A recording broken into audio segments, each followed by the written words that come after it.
Hello everyone, this is Soma here and welcome to build career channel. तो आज हम GST council को देखेंगे, यानी कि goods and service tax council को देखेंगे। तो ये फोर्थ एंड लास्ट क्लास है जीएसटी की। इससे पहले हमने जीएसटी की basics, VAT, composition scheme, cascading effect, मतलब कंप्लीट जीएसटी टॉपिक हम देख चुके हैं। और साथ ही साथ जीएसटीएन को भी मैं करवा चुकी हूँ। तो आई बटन में मैंने उनका लिंक प्रोवाइड किया है, तो आप चाहे जाकर उन्हें चेकआउट कर सकते हैं। इससे क्या होगा, इससे आपको जीएसटी की कंप्लीट अंडरस्टैंडिंग हो जाएगी, और वो भी बहुत ही सिंपल लैंग्वेज में। चलिए स्टार्ट करते हैं जीएसटी काउंसिल। तो अगर चैनल पे न्यू हो तो चैनल को सब्सक्राइब करना, वीडियो पसंद आए तो लाइक करना, फ्रेंड्स के साथ शेयर करना, और अपने को सजेशन हो तो प्लीज़ आप कमेंट बॉक्स में कमेंट कर सकते हो। ओके, तो चलिए स्टार्ट करते हैं। Goods and service tax council क्या है ये? तो इसकी जो इस्टेब्लिशमेंट डेट है वो क्या है? वो है 12 सितंबर 2016। और इसका आर्टिकल क्या है? 279A। ओके, तो ये कॉन्स्टिट्यूशन ऑफ इंडिया के आर्टिकल 279A के अंदर इसे इस्टेब्लिश किया गया था। और इसका नेचर कैसा है जीएसटी काउंसिल का? जीएसटी काउंसिल का नेचर है क्वासी लेजिस्लेटिव काम एडमिनिस्ट्रेटिव बॉडी, मतलब ये एडमिनिस्ट्रेटिव फंक्शन भी परफॉर्म करती है जो कि पार्लियामेंट इसे करने के लिए कहती है, साथ ही साथ ये लेजिस्लेटिव फंक्शन भी प्रोवाइड करती है। ओके, तो अब हम देखेंगे कि जीएसटी काउंसिल क्या है। तो जीएसटी काउंसिल जीएसटी में आने वाली कोई भी न्यू रूल्स या अमेंडमेंट को इम्प्रोवाइज़ करती है, जीएसटी के रूल्स में फॉर्मुलेशन करती है, और इन इंफॉर्मेशन को अपने सारे डिपार्टमेंट और फाइनेंस मिनिस्ट्री में साथ में जो दोनों को सारे अमेंडमेंट्स और न्यू चेंजेस को डिस्कस कर गवर्नमेंट के सामने ये पेश भी करती हैं। ओके, तो स्लोगन क्या है इनका? जीएसटी काउंसिल का स्लोगन है one nation one tax one market. तो अभी तक 39 मीटिंग हो चुकी है। ओके, इम्पॉर्टेंट पॉइंट है। चलिए अब देखते हैं वन बाई वन डिटेल में कि जीएसटी काउंसिल को इस्टेब्लिशमेंट हम कैसे हुआ था। ओके, तो जीएसटी काउंसिल को बनाने के लिए गवर्नमेंट ऑफ इंडिया ने 10 सितंबर 2016 को ही नोटिफिकेशन किया था, इशू किया था। बट ये प्रोविज़न 12 सितंबर 2016 में इन्फोर्समेंट में आई, और इसके 7 दिन के अंदर ही आर्टिकल 279A के अंडर प्रेसिडेंट को जीएसटी काउंसिल को इस्टेब्लिश करने का ऑर्डर पास करना था। और फिर जीएसटी काउंसिल की फर्स्ट मीटिंग 22 और 23 सितंबर 2016 को न्यू दिल्ली में की गई, जिसमें जीएसटी काउंसिल के सारे मेंबर्स और जीएसटी काउंसिल के जो हेड हैं यूनियन फाइनेंस मिनिस्टर वो भी शामिल थे। तो हेड कौन थे उस टाइम के? मिस्टर अरुण जेटली। ओके, तो उस टाइम के फाइनेंस मिनिस्टर वो थे। ओके, तो जीएसटी काउंसिल के मेंबर कौन कौन हैं चलिए देखते हैं। तो जीएसटी काउंसिल के जो चेयरमैन यूनियन फाइनेंस मिनिस्टर होते हैं, मतलब अभी कौन है? अभी निर्मला सीतारमण जी हैं। यूनियन मिनिस्टर जो स्टेट इंचार्ज होते हैं फाइनेंस या फिर रेवेन्यू डिपार्टमेंट के। ओके,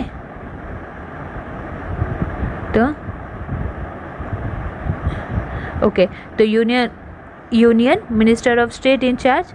ओके, तो यूनियन मिनिस्टर स्टेट इंचार्ज कौन होते हैं? जो रिवेन्यू और फाइनेंस डिपार्टमेंट है वो काउंसिल के मेंबर होते हैं, और एक मेंबर हर स्टेट से होता है जो कि मिनिस्टर इंचार्ज फाइनेंस या टैक्सेशन डिपार्टमेंट से होते हैं, या फिर कोई दूसरे मिनिस्ट्री से भी वो हो सकते हैं।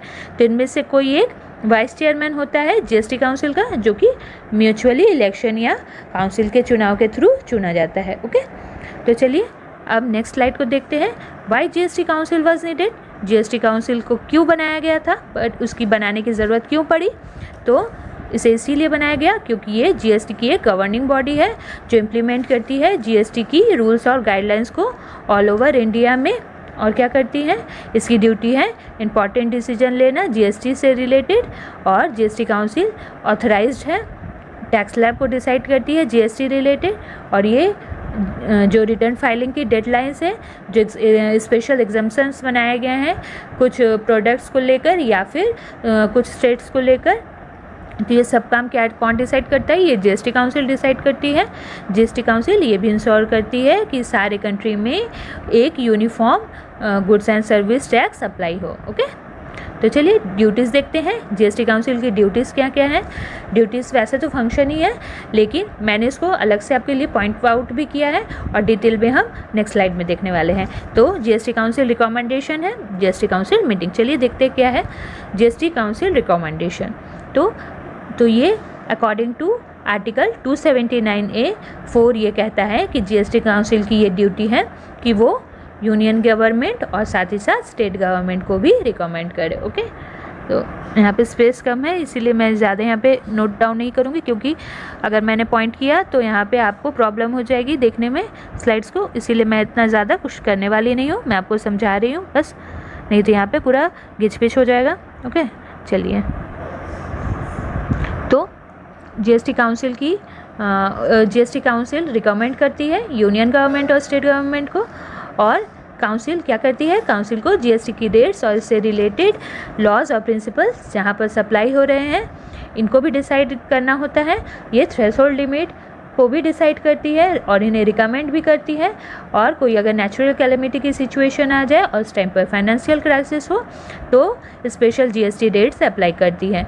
और जीएसटी काउंसिल मीटिंग क्या करती है, जीएसटी काउंसिल मीटिंग एक इम्पॉर्टेंट ड्यूटी है, जीएसटी काउंसिल की मीटिंग होना और जीएसटी रूल्स और लॉ को इस पर यहाँ पे डिस्कस किया जाता है जो डीलर के लिए बेनिफिशियल हो। तो लास्ट जीएसटी मीटिंग में भी ये डिसाइड किया गया था कि ई वे बिल को इम्प्लीमेंट किया जाएगा। ओके, अगर 50,000 से ज़्यादा की गुड्स को रजिस्ट्रेशन किया जाए मूव करने से पहले तो ई वे बिल इम्प्लीमेंट किया जाएगा, और साथ ही साथ GSTR-1 फॉर्म फिलिंग की भी डेट बढ़ा दी गई थी।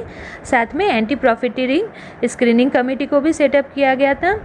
ओके, इस पर भी चर्चा हुई थी, और जीएसटी काउंसिल मीटिंग में कुछ इंपॉर्टेंट डिसीजन भी लिए जा रहे थे, जैसे कि नॉन अफोर्डेबल हाउसेस पे जीएसटी रेट को 5% कर दिया गया और अफोर्डेबल हाउस पे जीएसटी रेट को 1% तक लो कर दिया गया। तो अब क्या हो गया, रियल स्टेट डेवलपर पहले क्या दे रहे थे, 12% दे रहे थे नॉन अफोर्डेबल हाउसेस पे, और अफोर्डेबल हाउसेस पे 8% की जीएसटी रेट होती थी। और अब वो चाहें तो दोनों में से कोई एक ले सकते हैं, बट पुराने जीएसटी रेट को अगर लेंगे तो उन्हें इनपुट टैक्स क्रेडिट नहीं मिलेगा। ओके, तो इसके अलावा जीएसटी और क्या क्या काम करती है, जीएसटी टैक्सेस को इम्प्लीमेंट करती है, सेस लगाती है, सरचार्ज जीएसटी रिलेटेड सारे काम वो करती है, रजिस्ट्रेशन करती है, वैल्यूइंग करती है, जीएसटी की payment, input tax credit, GST return, composition, transition, और जो भी है प्रोविजंस, रिफंड क्लेमिंग रिलेटेड, मतलब जीएसटी काउंसिल हर काम को ये देखती है। ओके, तो ये स्पेशल प्रोविज़न जैसे कि मैंने पहले ही बताया, यहाँ पे मैंने सिंपल पॉइंट आउट कर दिया है, आपको ये समझने में इजी होगी कि नॉर्थ स्टेट के लिए जैसे कि त्रिपुरा, अरुणाचल प्रदेश, असम हो गई, मणिपुर, ओके, मेघालय, मिजोरम, नागालैंड, सिक्किम, हिमाचल प्रदेश, उत्तराखंड, मतलब इनके लिए अलग नियम कुछ हैं, प्रोविजंस बनाए गए, उनको ध्यान में रखती है। जो स्पेशल रेट है नेचुरल, मैंने ये आपको पहले ही बता दिया, और क्या है, बहुत सारी गुड्स और जो सर्विसेज है जीएसटी से एग्जेम्प्टेड है उनको भी ये डिसाइड करती है, थ्रेशोल्ड लिमिट डिसाइड करती है, और क्या करती है, ये principle of levy of GST जहाँ पे प्लेस ऑफ सप्लाई है इसको भी ये कवर करती है। ओके, चलिए, तो ये हो गई इनकी फंक्शंस। तो इम्पॉर्टेंट पॉइंट्स देख लेते हैं कि जीएसटी रिलेटेड इम्पॉर्टेंट पॉइंट्स क्या कहती है। तो जो सेंट्रल बोर्ड ऑफ एक्साइज और कस्टम होते हैं, उनके जो चेयरपर्सन होते हैं वो परमानेंट इन्वाइटी होते हैं। ओके, वो जीएसटी काउंसिल के परमानेंट इन्वाइटी होते हैं, बट वो उनके पास क्या होता है, उनके पास वोटिंग राइट नहीं होता है, वो वोट नहीं कर सकते। ओके, और क्या करते हैं, जो सेक्रेटरी होते हैं रेवेन्यू डिपार्टमेंट के, वो एक्स ऑफिशियो सेक्रेटरी की तरह भी जीएसटी काउंसिल में वर्क करते हैं। ओके, तो इसकी विज़न क्या है, तो जीएसटी काउंसिल की विज़न है जीएसटी रिलेटेड फंक्शन को कोऑपरेटिव फेडरलिज्म, मतलब जहां स्टेट, सेंट्रल और लोकल गवर्नमेंट इंटरेक्ट करे और कोऑपरेशन के साथ कलेक्टिवली कोई प्रॉब्लम को सॉल्व करे, ऐसी जो स्टैंडर्ड बनाना, स्टैंडर्ड डेवलप करना। और क्योंकि ये फर्स्ट टाइम क्या कर रही है, ये फर्स्ट अथॉरिटी है जो कि जीएसटी रिलेटेड है। ओके, तो ये काम, ये है उनका विज़न। ओके, तो कॉन्स्टिट्यूशन, ये एक फर्स्ट कॉन्स्टिट्यूशन बॉडी है जो जीएसटी रिलेटेड डिसीजन लेने की पावर उन्हें प्रोवाइड की गई है। तो मिशन क्या है, तो जीएसटी की मिशन है कि हर प्रोसेस कंसल्टेशन के थ्रू की जाए और जीएसटी टैक्स स्ट्रक्चर को इजी टू यूज़ बनाया जाए और इसे आईटी फ्रेंडली भी बनाया जाए। ओके, तो मेंबर्स के नाम देख लीजिए। तो मेंबर्स के नाम तो बहुत सारे हैं, बट जो मैंने मेन है उनको मैंने सबको नोट डाउन यहाँ पे कर दिया है। मैं मेन नाम को मैं यहाँ पे लूँगी। Shrimati Nirmala Sitharaman ji, minister of finance and corporate affair, ये हेड है यहाँ की। तो ये गवर्नमेंट ऑफ इंडिया से बिलोंग करती है, मतलब जो जो स्टेट के वाले हैं मैंने सबको यहाँ पे इंक्लूड किया है। नाम एक बार ज़रूर देख लीजिए। ओके, तो यहाँ पे बहुत सारे हैं। ओके, देख लीजिए यहाँ पे बहुत सारे नाम हैं, तो मैंने सबको यहाँ पे इंक्लूड किया है। 33 नाम है। ओके, तो चलिए अब जीएसटी काउंसिल मीटिंग की कोरम क्या है देखते हैं। तो जीएसटी काउंसिल की मीटिंग कब वैलिड मानी जाएगी? जब 50% मेंबर्स काउंसिल की उस मीटिंग में प्रेजेंट होंगे। और जीएसटी काउंसिल की मीटिंग में डिसीजन कैसे ली जाती है? तो इनकी डिसीजन किस बेसिस पे ली जाती है?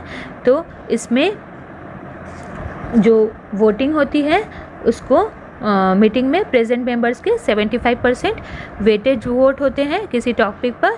तो अगर वो एक मत हो या मेजॉरिटी में हो तो उस पर डिसीजन ली जाएगी। और वेटेज वोट का मतलब क्या है? वेटेज वोट का मतलब है कि सेंट्रल गवर्नमेंट के वोट का और प्लस स्टेट गवर्नमेंट के वोट का वेटेज। तो सेंट्रल गवर्नमेंट के वोट का वेटेज है टोटल वोट का 1/3 और स्टेट गवर्नमेंट के वोट का वेटेज है टोटल वोट्स का 2/3। ओके, तो ये हो गई जीएसटी काउंसिल की जो मीटिंग है, उस पर डिसीजन कैसे ली जाती है। ओके, तो जीएसटी काउंसिल की मीटिंग को प्रोसीडिंग को जीएसटी काउंसिल की इनवैलिड कब कौन कौन से सिचुएशन पे नहीं कहा जा सकता? तो वो 3 सिचुएशन ऐसी हैं जहाँ पे इसे इनवैलिड नहीं कहा जा सकता। तो जीएसटी काउंसिल की एक्ट या प्रोसीडिंग के को इनवैलिड नहीं कहा जाएगा।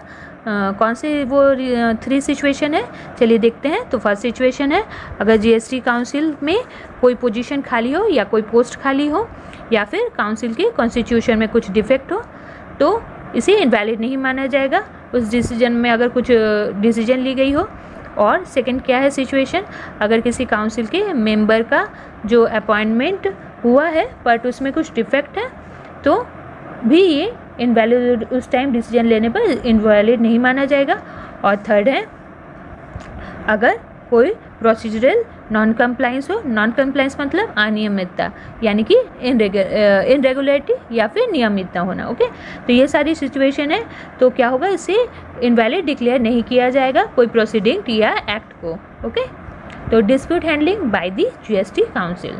तो चलिए देखते हैं कि जीएसटी काउंसिल है वो कौन कौन सी डिस्प्यूट हैंडल करती है। ओके, चलिए मैं इसको हटा दे रही हूँ क्योंकि आपको दिखने में प्रॉब्लम होगी। ओके, तो ये लास्ट स्लाइड है। ओके, तो जीएसटी काउंसिल किसी तरह की कन्फ्लिक्ट अराइज होने पर एक मीडिएटर का काम भी करती है और कन्फ्लिक्ट को सुलझाने या सेटल डाउन भी करती है। तो ये काम भी ये करती है। तो ये किनके बीच का कन्फ्लिक्ट को सेटल करती है, चलिए तो देखते हैं। तो GST council government of India और एक या इससे ज़्यादा स्टेट के बीच के कन्फ्लिक्ट को मीडिएट करती है। या फिर एक साइड में अगर इंडियन गवर्नमेंट और कोई स्टेट हो और दूसरी साइड में कोई और स्टेट हो तो जीएसटी काउंसिल इनके कन्फ्लिक्ट को ख़त्म करने की भी कोशिश करती है।